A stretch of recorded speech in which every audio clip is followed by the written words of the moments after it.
गोविंद शिल्प घेऊन येत आहे 80 ट्विन बंगलोचा भव्य दिव्य पंढरपुरातील एकमेव प्रकल्प। आमच्या प्रकल्पाची वैशिष्ट्ये मनाला शांती देणारं महादेवाचं मंदिर, मुख्य रस्ता सुमारे 30 फुटांचा, अंतर्गत रस्ता सुमारे 20 फुटांचा, ग्रामपंचायत योजनेचा प्रत्येक बंगलोजला स्वतंत्र नळ, सांडपाण्याची सुरक्षित विल्हेवाट, सर्व टाइल्स ग्लॉसी आणि नामांकित कंपनीच्या, सर्व स्टेअर, खिडक्या, चौकटी सुपर ग्लास ग्रेनाइट, दोन्ही अटॅच बाथरूम पूर्णपणे टाइल्स, पंतप्रधान हर घर नल योजना पूर्णत्वाकडे, bathroom, basin, kitchen, CP fittings हे जगवार कंपनीचे, स्टील वर्क पूर्णपणे जिंदाल कंपनीचे, 1000 लिटर पाण्याची टाकी, 150 लिटर सोलर वॉटर हीटर सोबत वॉटर प्युरिफायर, प्रत्येक बंगलोजला स्वतंत्र पार्किंग, दर्शनीय भाग पूर्णपणे डॅटो टाइल्स, टाटा प्रवेश कंपनीचे आकर्षक भक्कम दरवाजा, फुटी उंचीचे सुरक्षित कंपाऊंड। मग विचार काय करताय? गोविंद शिल्प, पत्ता गट नंबर 95, हॉटेल अंगण शेजारी, साखळी रोड, पंढरपूर।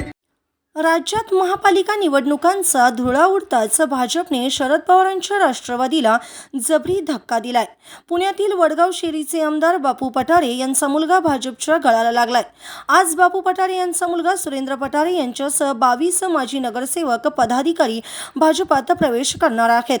हा शरद पवार यांच्यासाठी मोठा धक्का मानला जातोय। पालिका निवडणुकीच्या तोंडावर शरद पवार यांच्या राष्ट्रवादी काँग्रेसची ताकद कमी झाली आहे।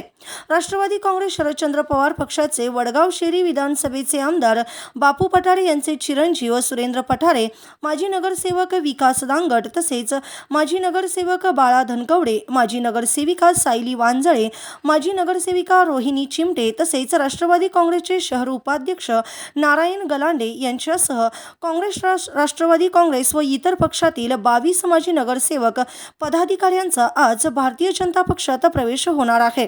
पुण्यामध्ये भाजपचे ऑपरेशन लोटस यशस्वी झाले आहे। 22 दिग्गज नेते एकाच वेळी भाजपात प्रवेश करणार आहेत, त्यामध्ये आमदार पुत्रांचाही समावेश आहे। शुक्रवारी भाजपची पुण्यात महत्त्वाची बैठक पार पडली। यामध्ये आज होणाऱ्या मेगा प्रवेशाबाबत चर्चा झाली। पुण्यातील विविध पक्षाचे अनेक माजी आजी नगरसेवक पदाधिकारी आज भाजपमध्ये प्रवेश करणार आहेत।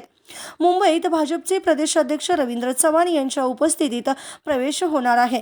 पहिल्या टप्प्यात उद्या भाजपमध्ये अनेकांचे प्रवेश तर पुढच्या प्रवेशाची तारीख भाजपकडून लवकरच जाहीर होणार आहे। ताज्या घडामोडी पाहण्यासाठी आमच्या YouTube चॅनलवरील PVR म्हणजेच पंढरी वार्ता या न्यूजला सबस्क्राइब करा आणि शेजारील बेल आयकॉनवर क्लिक करा।